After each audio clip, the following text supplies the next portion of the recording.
Assalamualaikum. Hari ni aku nak buat holiday park ataupun campsite review dekat Dinedin.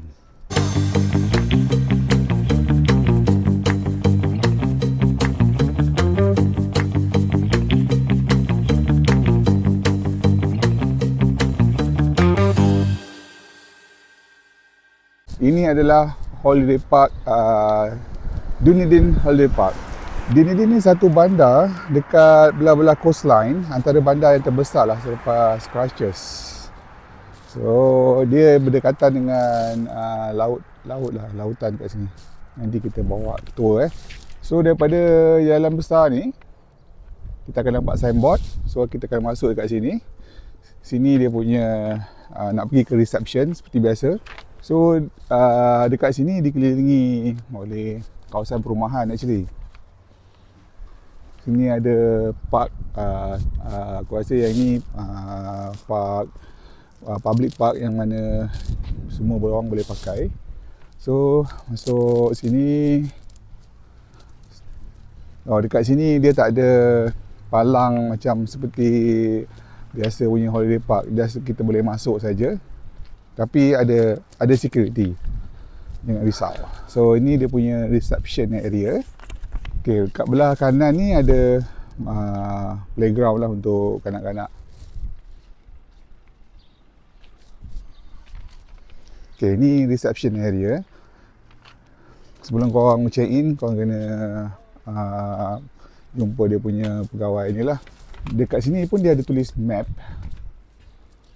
Kat mana map ni.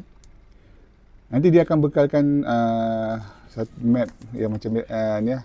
Cumanya kali ni tak macam yang lepas-lepas punya holiday park. Yang ni dia photo state je. Dia macam tak best sikit lah. So kat sini office, kita jalan. So kalau ikut map kat sini, dia park ni boleh menempatkan dalam 70 caravan ataupun motorhome punya site. So beside caravan punya site, dia juga menyediakan macam motel ataupun single room punya bilik lah, untuk pengunjung untuk berehat kat sini. Okey, sekarang kita tengok sekarang ni orang tengah beratur. Dekat sebab depan ni ada dump station. Dump station ni kita nak buang segala grey water atau black water semua dan nak isi air balik dekat camper van ataupun motorhome. So kat sini adalah tandas. Sini tandas lelaki dan tandas perempuan. Okay, barisan ni kita boleh nampak barisan ada apa, camper van, motorhome, semua kat area kat sini. Ini pula adalah dia punya lodge. Lodge ni macam sama juga konsep dia macam kitchen. Dia ada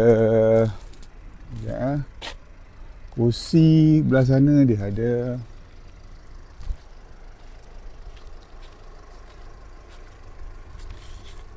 nampak ada sinki, ada kitchen.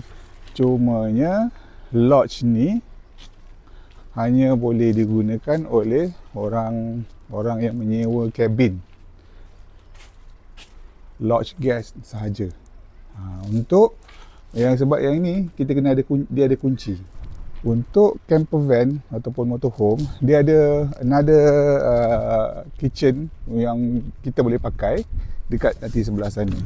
Ini pun kawasan parking motorhome, caravan. Kereta ni aku nampak tu dekat Wanaka. Sampai ke sini rupanya. So ini antara type of motorhome. Ini memang besar lah, ini macam bus ni. Lot ni semua dah ada number. Kita just follow je number berapa yang orang being designated. Macam aku kat sini, lot number 45 belah sana. So korang kena park according to number yang been given to you lah. So yang ini adalah antara accommodation yang ada dekat sini. So kalau kita tengok sini, yang jenis ini lengkap dengan Dia ada katil, dia ada sofa, dia ada kitchen, ada bilik air sendiri. Yang jenis ni dia macam hotel sikit. Sama juga yang kat sana. Dia ada sofa. Dia macam single unit untuk ni lah, untuk semua lah. Yang ni dia punya besar sikit. Mungkin ada extra bedroom kat sini. Okey, yang jenis ni agak simple sikit, kecil je. Aku rasa dia hanya memuatkan katil saja. Tak ada apa-apa yang ada dalam ni. Kita tengok, yap. Ya, betul. Dalam ni ada double decker. Yang bawah tu ada queen size punya double bed, atas tu single. So 3 orang boleh lah. So kalau kau tengok, ini besar betul. Ini kalau terms yang dipanggil adalah kalau tempat kita dipanggil caravan, sebab benda ni ditunda oleh ada kenderaan kat depan. Kat sini aku tak tahulah dia panggil apa. Tapi dia di sini self-contained 4. Aku pun tak faham apa maksud self-contained ni. Kena tanya lah kot. Ni bukan kedai, sorry. Ni bukan kedai. Ini macam unit penginapan juga. Tapi dinamakan dengan brand-brand yang biasa kita dengar kan. Cadbury. Apa lagi. Adalah a few brand. Yang ini pun macam unit penginapan juga kalau kita tengok.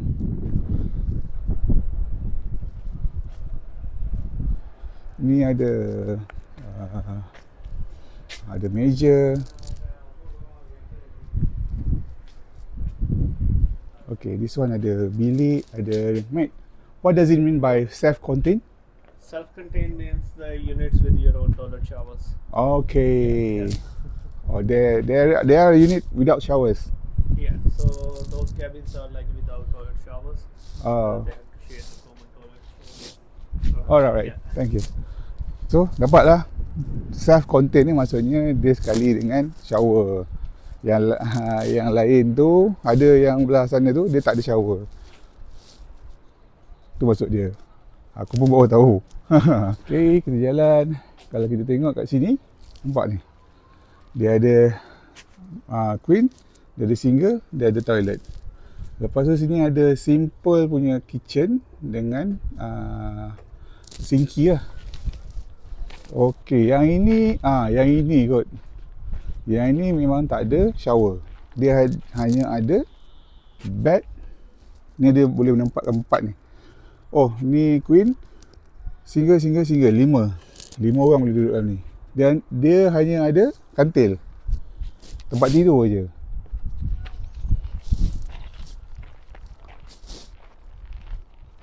Ini pun sama. Okay, ni semua samalah ni. Ni yang without shower. Dia kecil je. Dia punya setup kat sini macam style lama sikit. Aku rasa holiday park ni dah lama juga ni. Dia tak macam yang holiday park yang aku pergi sebelum-sebelum ni dekat Wanaka, dekat Queenstown. Dia setup dia nampak macam modern sikit. Yang ni macam dah lama lah kot. Okey, kita sambung daripada ni. Tempat besar sikit. Ini pun yang jenis tak ada shower. Dia hanya ada bilik air saja. Bilik tidur, sorry. Oh, kalau macam ni dia lagi besar. Kalau korang tengok, sini boleh muat 5 orang. Sini boleh buat another 4. Jadi 9. Oh, ni lagi besar. Tapi hanya ni lah.